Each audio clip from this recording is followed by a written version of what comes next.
Hello Kingdom fans, welcome back to the channel, and I just gotta say my prediction for this chapter was dead on. At least mostly. As we expected, Hara has once again thrown in a few surprises and twists we could not have seen coming to keep us intrigued and also wondering, while simultaneously torturing us with a top tier cliffhanger that I know will leave many of us fuming.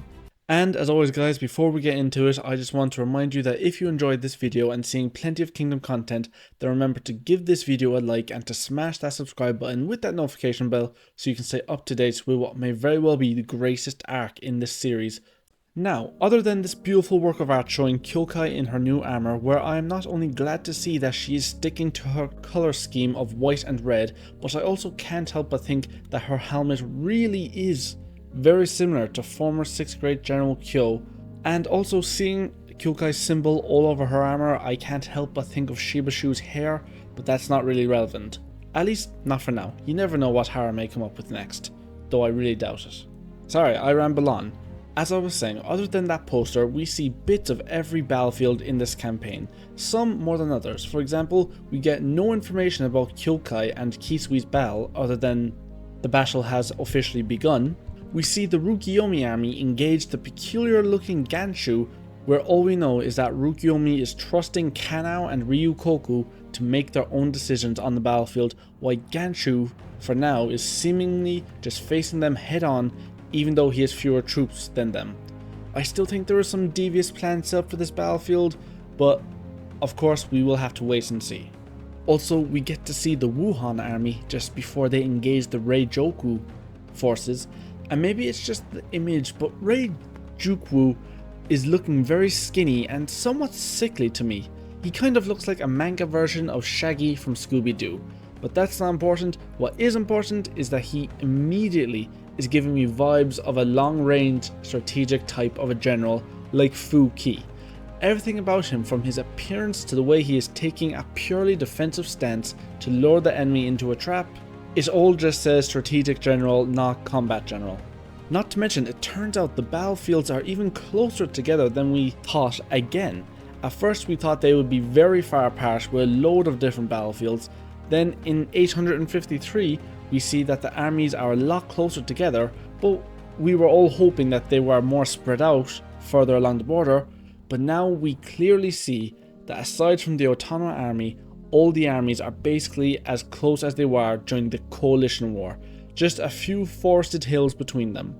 Now while this is disappointing, it also makes Riboku's plan to travel between the battlefields seem a lot more realistic. Now here is where we get to the more interesting battlefields. So like I mentioned in a past video, Muten's opponents are very similar to his own army, and to those who do not remember, he is facing two opponents, Kotso Minhaku and Bafuji, in his new general outfit, though really all Hara did was give him a cape. Anyway, not only are they a more or less unknown force, but according to Muten, they do not appear to be an army that is made for attacking, but they are more of an army built around the ability to adapt like the Gakuka are. In other words, they are an army which Muten presumes they specialize in counterattacks. And if this turns out to be true, then this battle will simply be a battle of counterattacks upon counterattacks and who can counter better. But weirdly enough, the most peculiar thing about these two pages is that Muten seems very cocky for this fight. So he is either very confident that he can outmaneuver his opponents, or he is extremely confident in this newfound mysterious power that the Gakuka has, which Muten hinted at a few chapters ago. Either way, something tells me this battle won't be as easy as we all may think it will be for Muten.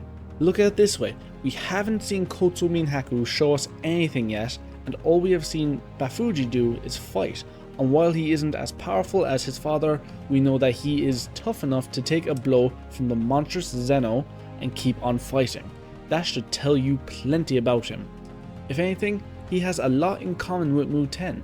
Both of their dads are ferocious warriors with towering figures, and then there's them who are small and scrawny when compared to them. So instead of relying on brute force like them, they had to learn strategy.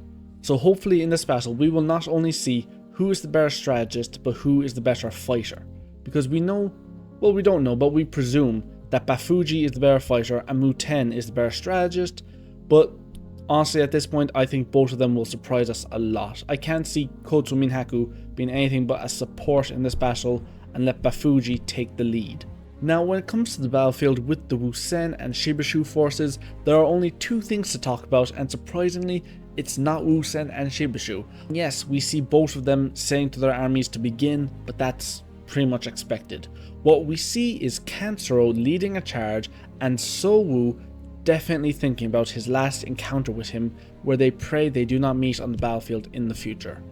Needless to say, they will, or at least they should, clash in this battle, which I think is something we need Sou'ou to do. We haven't seen him actually go all out. We've seen him fight, we see that he's a capable fighter, we see that he's a capable commander, but we haven't seen him go all out at the same time. He doesn't seem to have any standout characteristics like Denrimi and Akao did.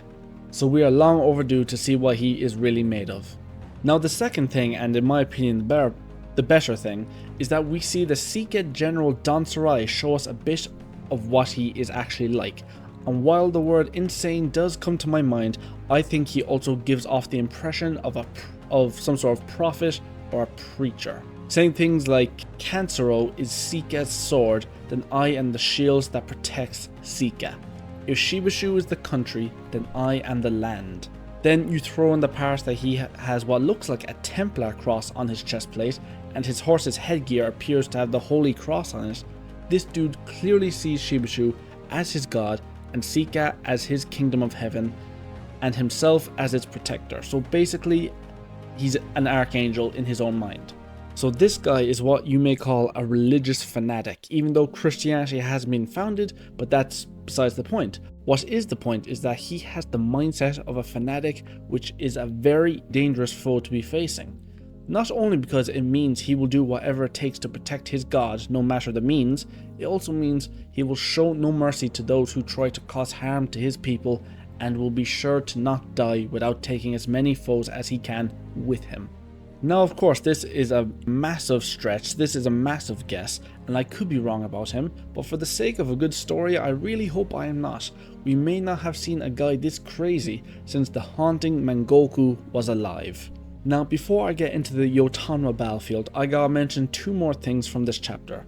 First, I gotta give a round of applause to Shohei-kun. He made it clear that he intentionally set up the Kin invasion so that he could keep Riboku from targeting any one commander in particular. He sets it up that any of the Kin commanders will be allowed to change the strategy as they see fit to enter other battlefields and take care of themselves.